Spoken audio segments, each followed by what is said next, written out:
홍준표가 왜 지금까지 입국 다물고 있었느냐.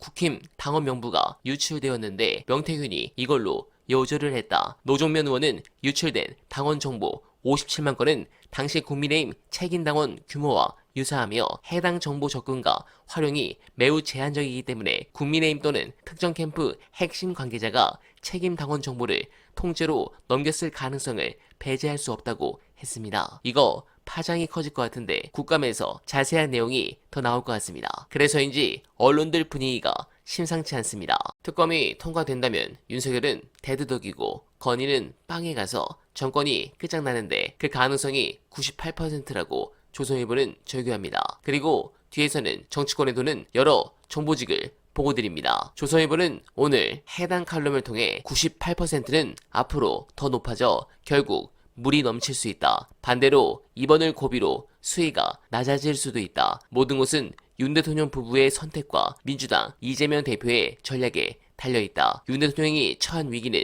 여기에서 그치지 않는다. 윤 대통령 부부의 처신과 언행이 잇따라 폭로되고 있는 사태는 그 끝을 알기 힘들다. 관련된 사람과 녹음된 분량이 많다고 한다. 최근 공무원 후배들을 만난 한 분은 공무원들을 보니 지금은 마치 무정부 상태 같았다고 놀라워했다. 앞으로 정권이 바뀌었을 때 법적으로 책임질 수 있는 일을 하지 않으려는 분위기가 팽배해 있고 정권 초에 시작된 감사원 감사는 아직도 이어지고 있다고 한다. 서민 경기는 나아지지 않는데 11월에 트럼프 변수까지 겹칠 가능성도 있다. 네, 여기에 명태균 입까지 터지고 있으니 이런 위기는 계속될 가능성이 커집니다. 그리고 그건 국짐도 마찬가지입니다. 명태균이 자신이 살기 위해서 판을 크게 키우고 있는데 관련해 재밌는 영상 보시고 이어가 보겠습니다.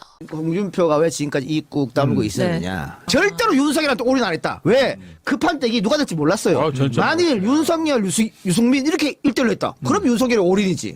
유승민이 안 되니까. 윤석열, 홍준표 누가 될지 모르는데 홍준표한테도 명태균이 반드시 다리를 걸쳤을 것이다. 그때 국민의힘 대선 경선 룰이 어떻게 되냐면 당원 50%, 여론조사 50%입니다. 그런데 윤석열이 어떻게 이겼느냐. 여론조사에서 홍준표가 압도적으로 이겼어요. 당원 투표에서 윤석열이 이겨서 된 거야.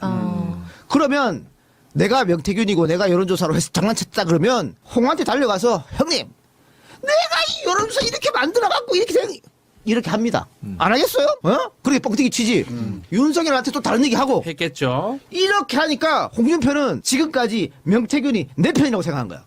네, 어쩌면 명태 덕분에 국짐 주요 정치인들 전부가 바이든 될 가능성도 보여집니다. 이런 부분은 여론에도 나오고 있습니다. PNR과 투톱으로 불린 여론조사 불공정의 경우 자체 조사에서 윤석열 지지율이 최저치를 돌파했고 심지어 사실상 탄핵 여조라 볼 수 있는 이 문항에서도 과반을 돌파했습니다. 또한 늘 이 문항을 넣어서 보수 과표집을 유도했던 이재명 대표 사법 리스크 관련 질문의 경우 거의 비등하게 나와서 이직들을 오열하게 만들었습니다. 그리고 어제 두 개의 정보지글이 돌았는데 하나는 어제 오전 영광군수 여조에서 진보당이 강세를 기록한 부분, 이건 리얼미터였겠죠. 그리고 곧 발표될 MBS 역시 윤석열이 취임 후 최저치를 기록한 것 같습니다. 이렇게 뚝은 하나둘 무너지고 있습니다만 저들은 이재명 대표 재판으로 100% 장난을 칠 겁니다. 그래서 1심 선고 전에 무조건 윤석열을 10%대로 만들어 탄핵 국면으로 몰고 가길 희망합니다. 민주당이 더 힘을 내시길 간절하게 바라며 오늘 발은 이만 인사드립니다. 여러분 고맙습니다.